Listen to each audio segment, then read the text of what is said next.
everything is just kind of lingering and primed and ready for something really big to happen. And these are all big monthly, kind of multi-month patterns. So there's big price action coming. This year has already been a big year for big price action, but I think it's really just the start of some pretty violent moves, whether it's a big rallies or big sell-offs in different stocks and commodities. It's going to be pretty exciting the next year and a half. The large equity indices have rebounded from their lows in late August. This coincides with, of course, Treasury yields going down. Now let's talk about what's next with Chris Vermeulen, Chief Market Strategist at thetechnicaltraders.com. Welcome back, Chris. Hey, thanks for having me, David. Let's talk about what happened over the last month. So I had you on earlier in August, and back then the S&P 500 had just reached a peak, late July-ish, and it just started falling. There was this correction that lasted until the third week of August, and then now the last week we've seen a pretty violent rebound back to its not quite its July highs, but almost there. At the same time, Chris, the Treasury yields, the 10-year yield, which was inversely correlated to the stock markets, have been falling. They were at a 17-year high. So let's talk about the stock market first, and whether or not you see this momentum over the last week and a half lasting. Yeah, really, over the past couple of months, several months actually, the stock market has really just been moving how it normally moves. We're just seeing relationships between bonds and yields. We're seeing the dollar, we're seeing stocks. Everything's just been shuffling around like it used to years ago. And it's nice to see. It's nice to see price action moving around. Now, most people don't get it. They don't understand it. They think all these movements are, the start of something big, whether it's a new rally or the start of a new sell-off. The underlying, though, trend with the market is still up. I think naturally you need to be long equities here still. We're definitely just seeing the markets gyrate within normal ranges. So nothing is really standing out at this point.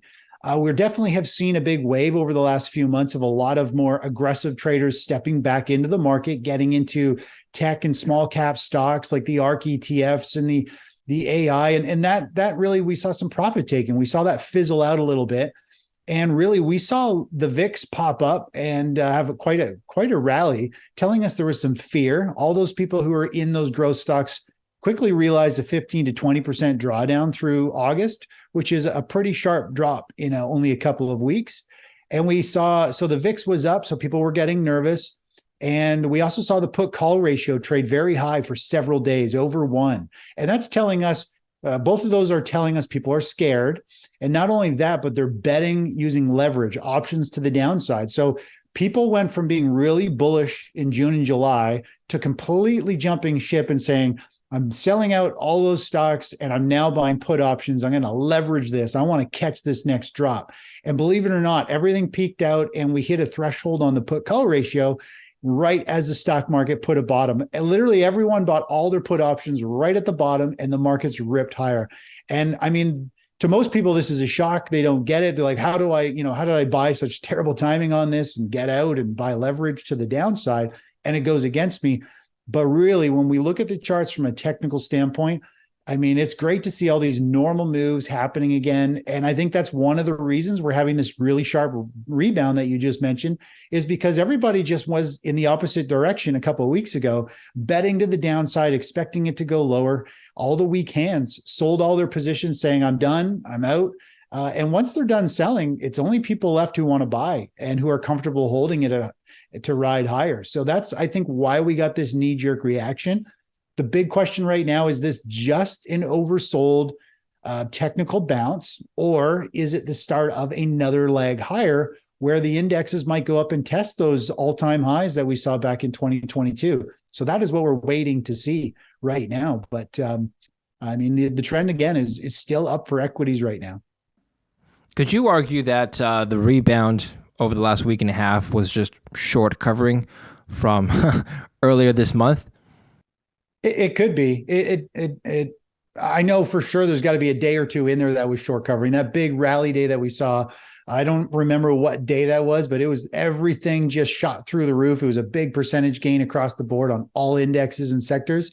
I kind of feel like that could have been like a short covering day. Everybody's saying, okay, we broke the high from a few days ago. We got to get out. And there was so much upward momentum. And we did see, I have a custom indicator that we can follow what the volume is doing on the New York Stock Exchange.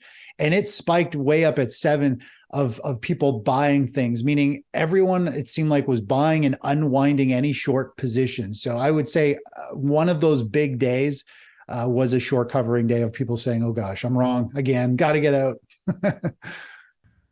August 18th to 21st were like kind of pivotal days because that's when we saw, again, a peak in the 10-year yield and a bottom in the S&P 500. If you want to just pull up, let's say, a 10-year yield chart, Chris, and walk us through what happened here. Yeah, so usually when we see strength in the stock markets, we see weakness in yields, and that's kind of what happened. People were surprised the yield moved as high up as it did, 17-year high, before coming back down. The question is whether or not rotation back into bonds will happen again, given that yields are dropping. So do you think yields will go back up? I do. I mean, here are the yields. The yields topped out right here. And of course, as they've pulled back, the stock market has started to bounce. If we look at go back and look at the bigger picture of yields, it's still in a very bullish pattern. I mean, we could argue this could be a double top, but overall, the trend is up. This is really just a big consolidation, and there's potential here especially if we go and we look at the monthly chart of the 10-year. If we take a big kind of view of this is a very, very strong chart pattern pointing to like 5.5% yields, which sounds out of whack to a lot of people, but it is very possible these rates are going to keep going up, which means we're probably going to see potentially the dollar might do very well, but we're going to probably see bonds get hit very hard. If this pops and breaks out, we're going to see a big rally. And if we take a look at TLT, which is the long-term bond ETF, it is the exact opposite. It's testing the lows while yields are looking at their highs, and bonds are going to just fall out of bed and drop down to a new major low. And just to go back really quick to the markets, if we just go back to the SP 500 here, we can zoom in and see this is the day where I think the short covering was. This was August 29th. This is when we broke this very significant high right here. And it did so on a broad market rally. We saw everything moving forward. So whatever triggered on this day, we definitely saw money just piling into the market. I think this is where the shorts unwound. I think we saw the put call ratio peak out like kind of in this range. I think a lot of people were expecting this bearish bar to end up playing to much lower pricing. Instead, it broke that high. And that was the level where people are like, well, if it breaks this giant bearish reversal bar, then it's going to be really bullish if it goes to the upside. So this was the day, the 29th, where we saw huge volume on the New York Stock Exchange piling into the market, hand over fist. They didn't care what price they got. They're just like, get me into the market or cover my short. So definitely everything is kind of very related right now and moving. If something's moving up, something else is moving down in the relationships that they've had in the past, which is a really nice thing to see because it has been pretty choppy and wiry for the last couple of years, really. Was there a particular reason why stocks rebounded mid-August? Was there a catalyst that you saw? I don't know. I mean, I don't follow the news. There could have been something with the Fed or something going on around there. But from a pure technical standpoint and sentiment, that was a cycle low. That was everyone was running for the door. They were dumping their shares. They were all betting on the downside. And when the masses do go in one direction, the market typically reverses and goes the other. So to me, it was just a normal market kind of reset. The market had a beautiful rally for really from March. And that was its cleanse. And now it's had a consolidation. And now it's going to see if it's going to start a new leg higher and go up to test all-time highs. Right. And now from a technical perspective, you mentioned it's going to test new all-time highs. Are you seeing any resistance around its July highs? Yeah, there's definitely resistance up here. If we take a look at the chart, there is obviously we've got this significant peak. We have another peak over here that got very close.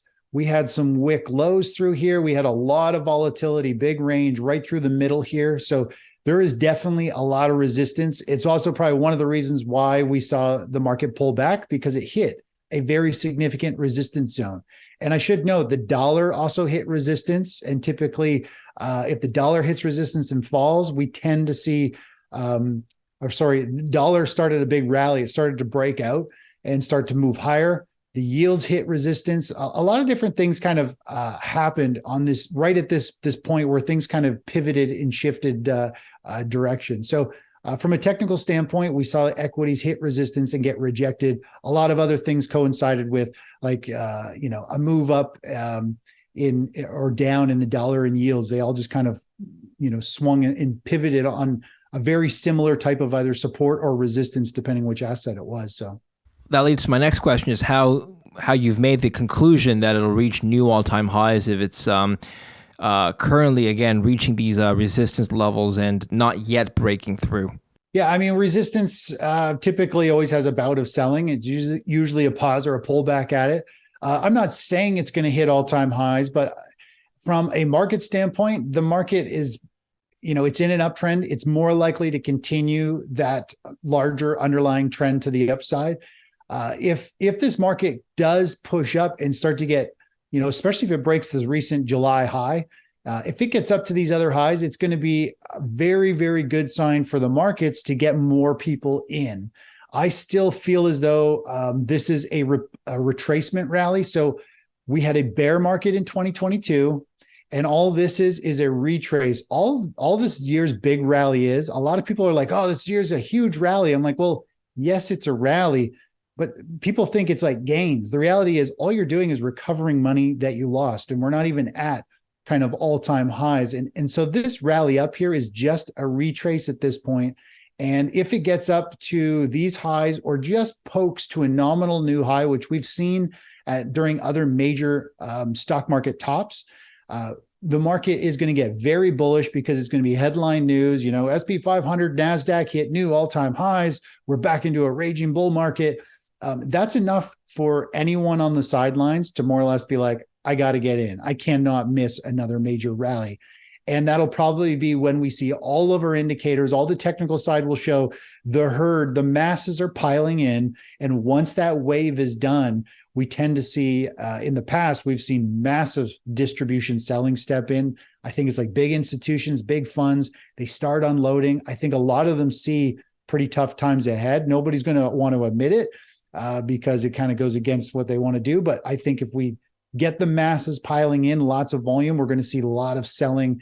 And we'll be able to watch that on the intraday charts. We see this all the time. When there's big bouts of selling, big block orders, we can tell when institutions are unloading. And so that's what I'll be looking for if we get up to that level. So, I mean, we just have to let the market do what it's going to do. I don't predict and say it's going here. I just say, I think it could go up here for these reasons. And whichever way it goes, it doesn't matter. If it keeps going up, we're going to be long. If it reverses and starts to go down, we're going to play an inverse ETF. We'll look for a different asset if we need to, that is moving up that we want to take advantage of. So it's not so much about trying to guess where it's going. It's just knowing this is where it could go and the reasons why and the headwinds it might run into. The people that have followed your work and also our interviews have noticed that earlier in the year, you've been a bit more bearish than you are now. I don't think you were calling for new all-time highs just yet. You did say we were in the complacency phase, which is probably why the rally happened. Would you characterize your sentiment now as being more bullish than earlier in the year? And if so, why you made that shift? Yeah, I'm a little more bullish simply because I'll just go to a fresh chart. I'll go to the NASDAQ. If we go and take a look at this chart and zoom out, naturally, I was thinking this market was going to kind of trade more in this sideways range and kind of stall out and then start to break down. But the fact that we've ended up putting in a big rally and kind of really breaking above this level, it's now said, okay, well, now the odds are we're probably going to go up and get close to a high. We're already darn close to that high. That maybe we've already had it. But overall, the market does like to retest things. So I wouldn't be surprised now if the market comes up for a double top and then eventually, stalls out, maybe pokes to nominal new highs. I have been talking about nominal new highs for several months because it is a possibility. As soon as we started this big breakout rally, if we zoom in right here, I know there's a lot of lines on this chart. I try to clean it up a bit, but this high is a significant level. And right when we broke it, you'll notice there was a lot of momentum through here. There was a lot of big green bars. This is where I think a lot of people, this is where my sentiment shifted a little bit, saying, okay, we're not in this range and going to go down. We're actually potentially headed up for now a double top. And this is where a lot of big short positions, probably a lot of funds said, we got to get out of this short position. It's making us, it just broke a major standout high. And it is technically in an uptrend. We got higher lows, we got higher highs. It broke a major resistance. So this is where a lot of people's sentiment, I think, shifted from, I think this is a bear flag and breaking down to, okay, now I think, maybe we're going up for that double top. The nice thing is we caught this entire rally to the upside. So it doesn't matter what my opinion is. It's just that we follow price, we trade the trends. There's a huge disconnect between what I think is happening and how we're actually trading it. I try to explain what's happening, what we're doing, where I think it's going, but we still let price dictate, what position we're in. Are we still in it? Should we take partial profits? You really have to bend with the market. It is always changing. You can't take something that I said or anybody said a day ago, a year ago, and say, well, you said it was going to top out in 2023 and it didn't, So you really do have to just always be updating. That's what makes a good investor, a good trader. You have to recalibrate, reanalyze, and then change whatever needs changing on the fly. Who cares if I was the opposite view yesterday? So that's what makes a trader, successful. If you refuse to get out of a trade, because it's making money and you don't want to get out of a winner, that can actually be very costly because eventually it could roll over. People don't want to get out of a losing trade if it's going against them because they don't want to, once they sell, they'll be like, well, I have lost money. It's done. And that's why the buy and hold strategy works so well. It plays right into people not wanting to get out of winners and they don't want to get out of losers. Doing nothing is what the financial markets have literally built everything around is that. So people just move in and they don't have to do anything, but they have to suffer through the roller coaster rides and the multi-years of no returns, multiple years of big losses. So people just need to understand, it doesn't matter what people think about the markets. It's about what the markets are doing and trading with the price.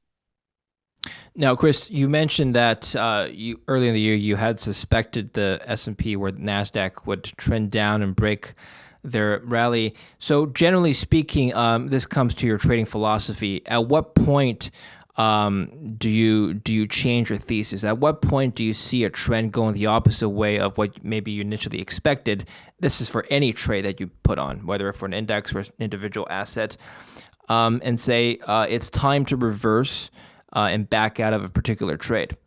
Like how long does a trend need to last before you conclusively say it's time to follow a new trend? It really varies because our strategy is based around the daily chart.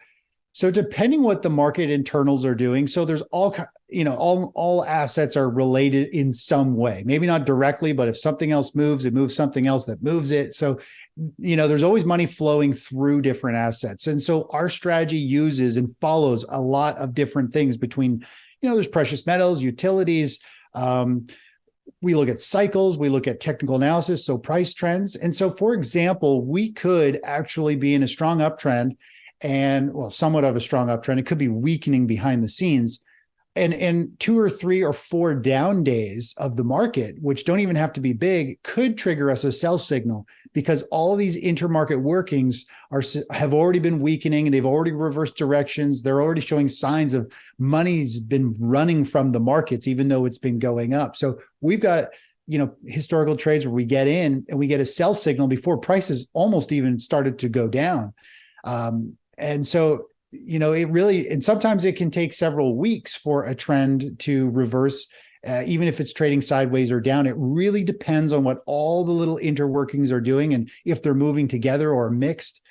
So it really varies in terms of how quickly we get a reversal trend and a new trigger to the upside. It's just like the markets. They live and breathe, and things sometimes you have good years, you have slow years. It's just the way it is. When something, and you mentioned how you think the S&P or even the Nasdaq might break new all-time highs, when something reaches or retraces a previous high, again, generally speaking, is that usually a bullish or a bearish signal for a reversal? I mean, it's usually bullish. It's bullish until proven guilty and shows a reversal and moves lower, right? So if we go up to new all-time highs, we'll most likely be long the market still.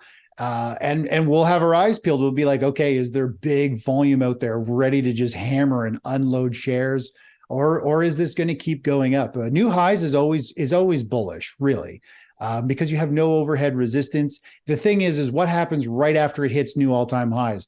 Do big sellers step in and just step on the price? That's the big question, right? So a trend going up and hitting all-time highs is really bullish, and that'll definitely kick us into potentially a new, really strong bull market phase. If sellers don't step in, we might start to see all the growth stocks start ripping higher, recover their big 50 to 80% losses they've had over the past year and a half, and maybe we'll start seeing big gains again. That's the thing of the markets. Nobody knows where they're going. The key is having a strategy, a game plan that follows it. So no matter what it does, we're able to take advantage of it, not feel like we're left behind, be able to pull money out safely without, risking our capital. And just to clarify, you're currently still long? We are long the markets. Yeah. Let's jump onto gold for a minute and before moving on. Gold has early in the year retraced its all-time highs from 2020. It's having trouble breaching $2,000. One thing I've discussed with somebody else, which is an interesting phenomenon, is that this year, despite the Federal Reserve having tightened its monetary policy, you're seeing all asset classes more or less do quite well.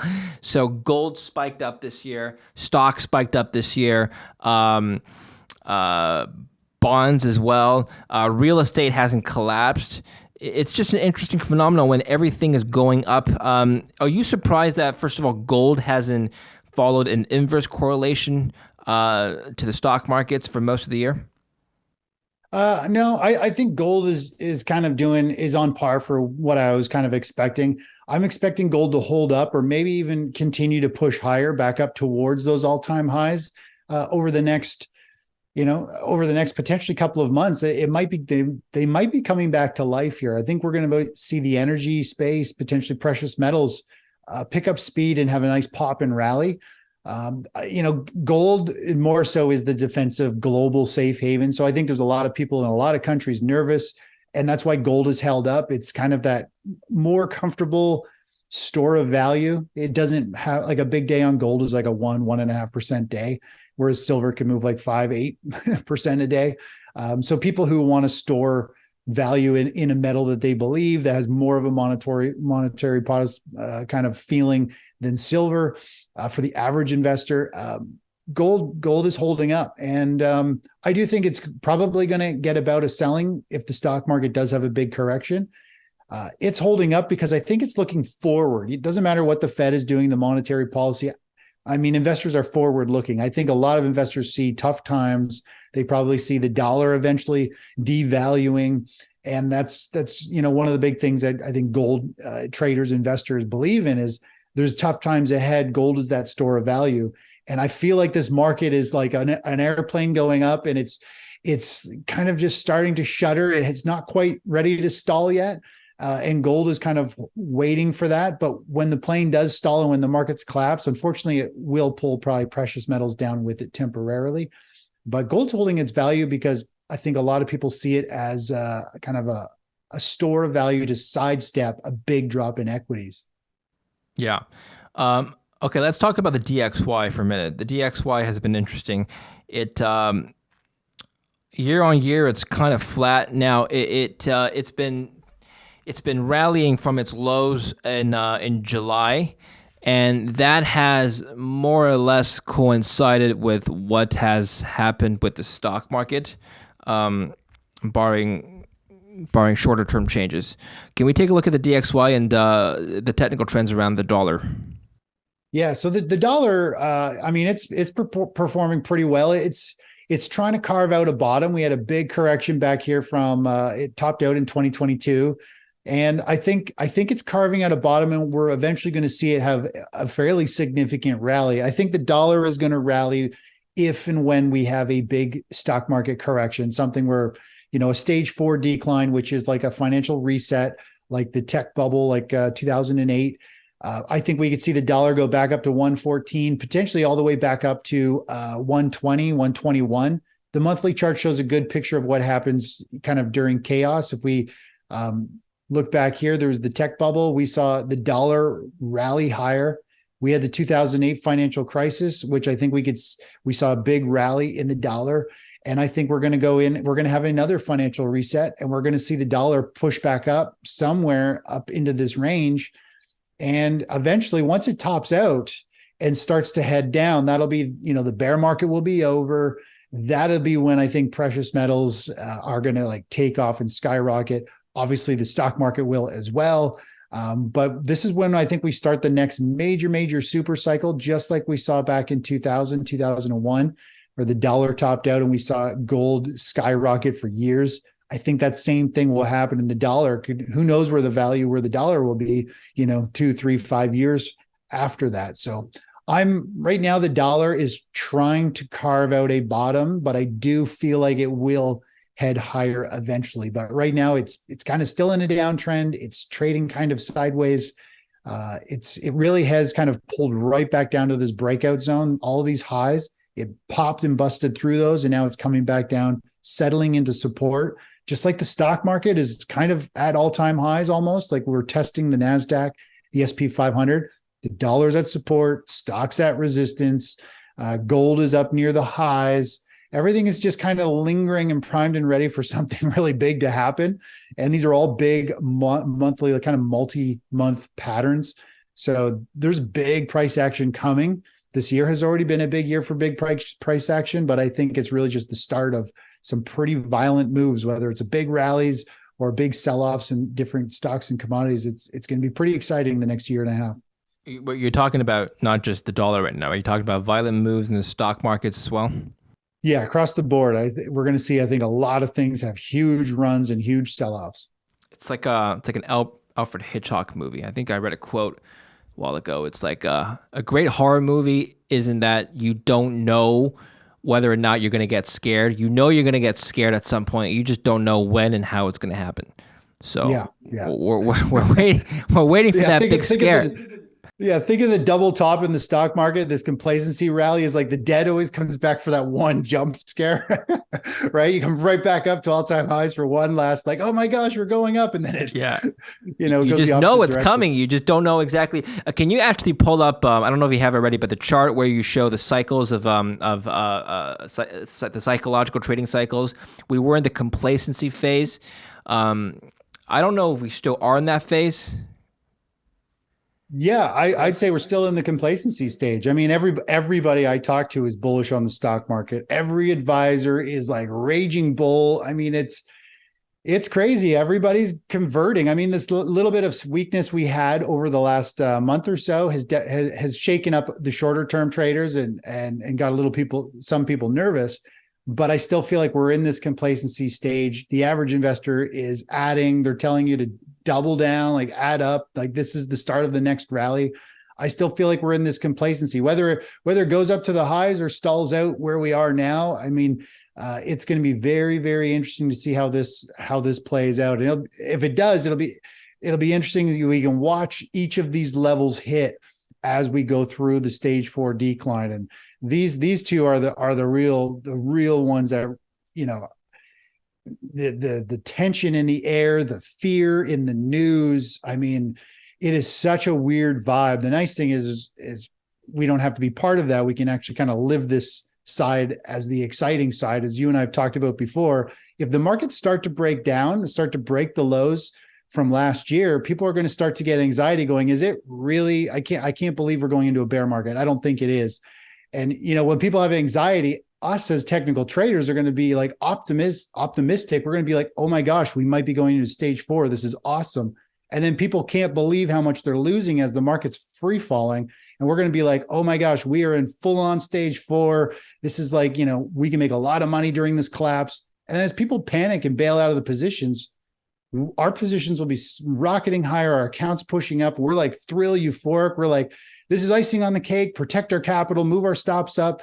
We know it's going to reverse or bottom here shortly, but let's, play it. So there's the average investor goes through both of these emotional waves, but a technical trader who can disconnect from emotions can play the markets and have this really exciting wave on both sides of this emotional cycle, which what makes trading so much fun, and why I don't really care what happens. Either way, it's a unique, fun experience. Just each one is traded very differently. Most people don't know how to profit from a falling market. May sound easy, but it's not. It's way harder than trading a bullish market.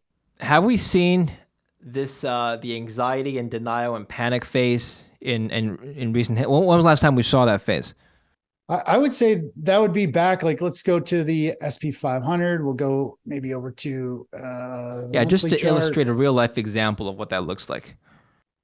Well, we definitely saw anxiety and stuff during the COVID crash. I mean, it was very short lived. Let's go back to the 2008. So it would have been somewhere right in here where the market broke to the downside. It had this complacency little pause here for 4 or 5 months, and then it would have started to break these lows. This is where people start to have anxiety. They're like, "There's no way we're breaking these lows." And then it starts to break, and they get anxiety. Then they're in denial. They can't believe how much they're losing. They completely freak out and bail out at the bottom. And then the market has a knee jerk reaction. So this will be kind of that phase. So this is like this is complacency stage. This is kind of the last push up where everybody kind of piled into the market. Big explosive moves, lots of volatility, and then this here's anxiety and the denial, the panic, the fear. This here probably would have been a good chunk of the panic. This wick, it's hard to see, but there's long lower wicks. That is when people literally just couldn't take it. They dumped their orders, and the market crashed on a daily basis. It just sold off. It bounced back by the end of, this is a monthly chart, but these were big bouts of selling of people just calling their advisors, people who couldn't take it, and they're full on panic and capitulation. That's what those big spikes are. And after capitulation, you usually actually see the market drift down and still make lower lows. It's just usually not quite as extreme. And you can see that here with the volume. There was 3 huge bars of volume, and that was where the biggest wicks were. So that is when people literally just pushed all their chips or cashed their chips in, saying, "I'll just take 10 cents on the dollar, get me out." And I think one of the major chart. I just leave that chart up for a minute. I want to just illustrate a point. So that chart is similar to what we're seeing now, but except the major difference is that we're not, in 2008, we didn't see a rebound back to close to its previous all-time highs. Right. Correct me if I'm wrong. Because as you saw there, when the complacency phase was playing out, it didn't rebound back to its 2007 highs. Yep. And then it just kept crashing. I think here, my question is, if we do see a double top, like a rebound back to our highs in July, or even our highs back in late 2022, mm-hmm. Would that still signal to you a coming anxiety phase, or would that just be a new bull market? If we break to new highs? Yeah. I mean, we would technically be in a new bull market. I mean, we would, we're hitting new highs. We're in an uptrend. Our long-term investor signal is long. Long-term investors should be long here until proven otherwise. Let's just take a look here at the NASDAQ real quick. The NASDAQ showed a really good, so this is the 2000. So we had that initial big bout of selling, and then the complacency rally. Like, keep in mind, the stock market rallied 63%. It got close to the highs before it went over. So this complacency rally was huge. If we go to where we are now, we look at the stock market here. We've got the NASDAQ is up, 50+%. It could still come up and push. So this big rally isn't out of the norm. The NASDAQ did this last time, massive sell-off, huge rally, and then it was lights out for 16 years it took to make back the money. So we need to be aware that this could happen. I'm not saying it is. I hate to be like one of those doomsdayers, but if you don't protect your capital and this happens, say goodbye to a good retirement. I mean, it's going to wipe out money and you might not be making gains for a decade, possibly. Can we pull back just a bit? So if we look at, I brought up the 2022 highs. Now that's 4,800 on the S&P. So we're currently at around 4,500. The 4,500 is it's not too far off from our yearly highs, but it's still a way off from our all-time highs back in 2022. Can you just show us some technicals and see how likely that is to breach that all-time high? Yeah, well, we're definitely not far away. Let me zoom in a bit more here. From where we are right now, as of today, we are only 6.5% away from all-time highs. So we're not that far away. We're striking distance, potentially a week or two away. We could be bumping up against all-time highs. So it's very likely at this point. We've seen this bottoming formation. We can see we had a big short squeeze. Everybody who was expecting this to go lower, it ended up popping, and everybody got long, got out of their shorts, and now we've rallied up. We had a little bit of a pullback and pause, which we're in right now, which is more or less loading it up for another green bar to go up to test these highs. So we're definitely in striking range of all-time highs, which is great. I mean, we're long the markets. I'm really excited to see what happens once we hit those, and a week or two or a month or two pass where it's headline news and everybody's piled into the markets, and to see how much people pile in and if the markets actually move up that much. Because what we've seen is when we get into some of these lofty levels that everybody's been watching, the markets might hit all-time highs or new highs, but they don't actually push much higher. You'll see a lot of volume and you'll see a lot of selling into that buying pressure. So it's not like if everybody piles in, it doesn't mean price is going to rally higher. It means there could be a lot of people holding it down and just keep selling, but it doesn't really go up. And that's what I want to see, is what happens at all-time highs. Are there people just keep selling into that buying pressure, refusing to let it, pop and rally? Or is it going to actually like pop and rally? And we just have to wait and see. Okay. Chris, tell us about how to protect your wealth into retirement, because you brought up a very scary possibility of markets wiping out people's wealth. And it just struck me that it doesn't matter how good of a trader or investor you are, it could happen to anyone. It's just a matter of hedging yourself. So I know you like cash. Any other strategies we can employ? Mm-hmm. So yeah, September 9th, Toronto Money Show in Toronto, I'm doing this talk about how the financial industry has more or less kind of lured people in and has more or less imprisoned them and kind of tortured them with the way that the financial industry has been built for investing, which is to buy and hold and keep your money parked in the markets. You're stuck holding those assets. You have no protection from bear markets. And you don't know when or how long those bear markets could last. They could last 12, 16 years, as we've seen in the past. So more or less I'm talking about how investors can protect their capital, which was the question you asked. And it's through a different way of investing. So right now, everyone does two styles of it to try to outperform the market. They're either one, an active trader, which people are subject to emotions, trading a lot. The stats, there's been a lot of different studies in North America and Taiwan. Anybody who's an active trader for 300 days or more, 97% of them lose money. And that's even during a bull market. So it goes to show that being an active trader isn't the best way to make money. It carries a ton of risk. And the biggest thing was people struggling with their emotions getting in the way. They skip trades, they get into trades, they can't get out of them. It's just an absolute nightmare. So, and then of course, people are stuck with the buy and hold, which is the other extreme. So I am showing a different way, which is asset reinvesting, which is based around the book that I published recently. And it's all about moving our assets, our money, into assets that are going up. And when the price action stalls out and shows a downtrend, we close out that position and we move to a different asset that is going up. I don't believe in holding anything that's going down. For as soon as we know it has a confirmed downtrend, we don't want part of it. We'll move to something else.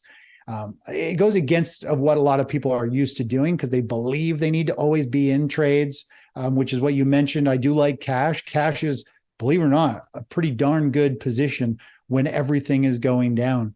But this strategy allows us to benefit from falling prices. So when stocks are falling or bonds are falling, we can move to other assets that are rallying and make money in any market condition, which is the key here. So for more information on the technicaltraders.com, follow the link down below. Now, Chris, if you were to explain your strategy to somebody who doesn't know your work in 1 minute or less, go. My strategy is I use technical analysis to follow price, and we buy the index, we buy bonds, currency. We rotate through those different asset classes as they fall in and out of favor. We only ever hold assets that are going up. And when nothing is favorable, we sit in cash. It is a pretty straightforward strategy in terms, if you looked at our equity growth line, we're either trading sideways, our account value, or it's going higher. We don't have the big pullbacks and corrections because we're not holding things going down. And we only use ETFs. So that's it in a nutshell. Can you comment on your track record this year? Yeah, I mean, we just closed out some trades last week. We closed at new all-time highs for our account, which is pretty exciting. We're in a new set of trades with the stock market right now, and we're averaging about 15% compound growth per year.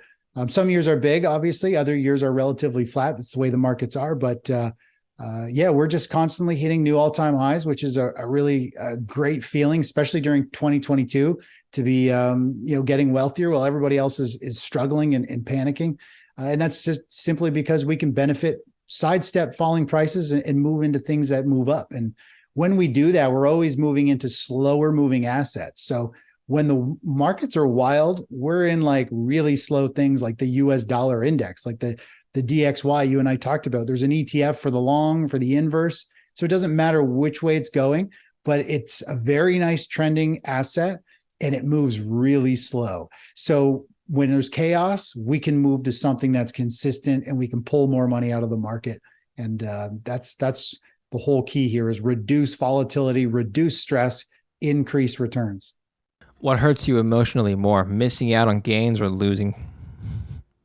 I hate losing, but stats clearly show that it hurts people more to miss out on gains. That's FOMO. That's the whole problem.